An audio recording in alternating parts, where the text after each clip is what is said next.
नेकी का बदला।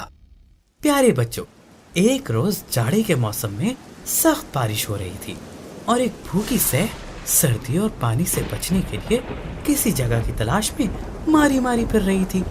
वो एक पुराने दरख्त की जड़ में सुराख देखकर ठिठकी और झांक के देखा तो एक सांप नजर आया। सैह ने गिड़गिड़ा कर कहा, भाई साहब, मुझे बहुत सर्दी लग रही है, मैं भूखी भी हूँ, क्या आप मुझे अपने मकान में जगह देंगे? सांप को उसकी हालत पर रहम आ गया और बोला, आ जाओ। सैह अंदर चली गई और आराम से एक तरफ बैठ गई। सांप ने उसे खाने को भी दिया।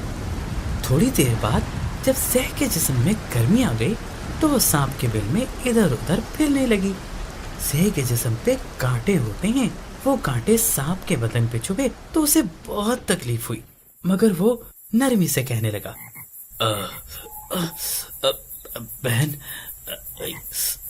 बारिश थम गई है, अब अगर आप यहाँ से चली जाओ, क्योंकि इस सुराख में हम दोनों के लिए जगह नहीं है और ये आपके कांटों से मुझे तकलीफ भी हो रही है। सैह ने जवाब दिया, मुझे तो ये सुराख बहुत पसंद है और यहाँ मुझे आराम भी बहुत है। हाँ, अगर तुम चाहते हो तो शौक से जा सकते हो।